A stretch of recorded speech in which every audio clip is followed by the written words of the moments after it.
Hello and welcome to the Sideboard here at the StarCityGames.com Invitational in New Jersey. I'm Ken Crocker here with five-time Open Series winner Eric Rill. Eric, how you doing? How's it going? Good? It's doing good. So, playing some Elves, but not in Legacy. No. You got a Legacy Standard and you like- decided to play Miracles in Legacy? I played Miracles, yeah. Elves in Standard. So we got a green-black Elves deck. It's like Devotion to Elves. It's kind of like a Devotion base. You've got like Coursers and Nykthos and stuff, but you win with shamaning people. And so, like you said, you got the Devotion aspect going for it. You got the 4 Nykthos. Yeah. But at the core, it's pretty much an Elves deck because you're running 8 mana Elves basically. You're running 4 Elvish Mystic and 4 Leaf Gilders. So you're not running the Gnarlroot Tapper. No, one of the first weeks of Origins, I played in the regionals or whatever, and I played like the Elf deck. A guy had like top 64 one of the opens with or whatever, and it was pretty close to that list with Gnarlroot Trapper and stuff. And I lost to red decks, and I felt like the mana was really bad, and I kept like pointing myself, and that guy points yourself, and like, yeah, having to play a bunch of swamps in this like mono green deck was like really awkward.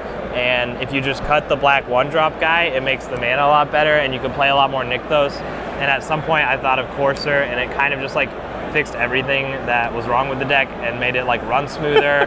It helps you like race against the aggressive decks that are trying to race before you assemble your combo, and against the grindy decks that are trying to grind you out, it's like card advantage. And well, speaking of card advantage, you're playing both Elvish Visionary and Dwynen's Elite. Yeah. So, I mean, those guys give you like card advantage in the form of you can either get a token or you get an Elvish, or the Elvish Visionary gives you a card. Visionary is great. He's probably one of the best cards in this deck. Also very good with Courser. There's a lot of like cool interactions that like with Courser you can see the top card, and there's a lot of like reset effects. Like you can redraw off that. You can Sylvan Messenger, you can Company, you can Chord. Sure. So you get like redraws to try and hit rebuys to hit a land off of Courser. And he also makes the Devotion aspect work a lot well, having the double green guy, and being able, he helps you find the Nykthos, which like helps the deck really go into turbo drive, and a lot of time you win with Sabertooth and Shaman of the Pack. Yeah, you said you had like a combo aspect kill, it's kind of and like I a combo. assumed that was like the Shaman of the Pack. Yeah. And you either get that through Collected Company or Court of Calling. Yeah. But that's not the only thing you chord for. You have like this bullets package here. Yeah. You can chord for Whisperwood in response to Wraths, which is great, and they never see coming, especially game 1s. Like, they languish you or whatever, and you're like, chord for Whisperwood, I get 10 2/2s, you're dead. Yeah. And the main deck, Nylea's Disciple, has been really good. The deck is just like, I don't know, you just want to develop your board, and you don't really want to trade away your guys if they're trying to race you and stuff, so just being able to like it's like a Gray Merchant deck, but this guy doesn't gain you life, so like you want the gain life guy, you know, when you're behind, and that blows people out too sometimes against even like Jeskai decks when they're just like, all right, you're at 3, like, you know, tap out and stoke you, and you're just like, chord for this guy, untap, kill you. Nice. So Temur Sabertooth, not a standard all-star. Oh, the Sabertooth, that guy is awesome. Sabertooth. Yeah. What's great. he doing for you in this deck, really? Well, you have, like, if you ever get a Nykthos, then you get, like, way more mana than you can need normally, and he just lets you, like, go off with anything. And you can rebuy Nylea's Disciple in a matchup where that's good, and some decks just can't beat that. There's, you know, red decks. I played the Moto PTQ last weekend with this, and I was the only undefeated in the Swiss and got to scoop someone in, and I ended up losing in top 4 to Devotion.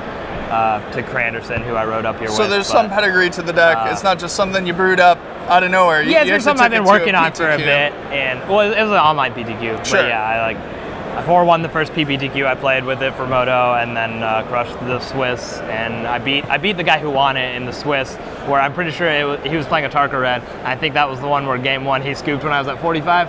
From 45 is pretty hard for a red deck to beat. It was from Disciple Sabertooth, and I was just going to do that every turn. He's like, yeah, I see what's going on here. I see what's happening. This is not going to go good for me. Yeah, and also having Chords and Companies gives you more copies of like everything, and being able to hit just like multiple Coursers against red deck is like really good too.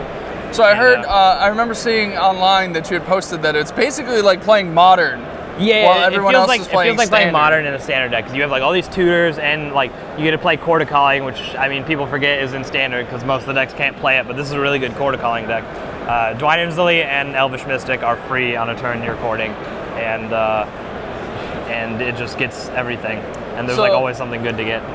we are splashing black, and it's not just for the Shaman of the Pack. You do have Sideboard cards. you have a lot of sideboard stuff in black. So you're actually running 4 Thoughtseize. Yeah. So obviously there is a combo deck in Standard. You know, there's the Jeskai Ascendancy deck, but that doesn't seem a lot of play. Why And all Heroic. 4? Heroic's like a combo deck too. So are we bringing in Thoughtseize against Heroic? Yeah, for sure. Okay. And I bring them all in against Devotion because I think that matchup is like kind of a mirror-y thing, but their deck's probably a little more consistent and like Goldfish is faster, whereas this deck I think is more resilient and it's harder. Like Hero's Downfall is terrible against this deck. There's like not a good target spot in it. removals It's is really bad like against you. Elvish Visionary and you know Nissa. And No one whatever feels else. good about Heroes downfalling Yeah. your Leaf Gilder.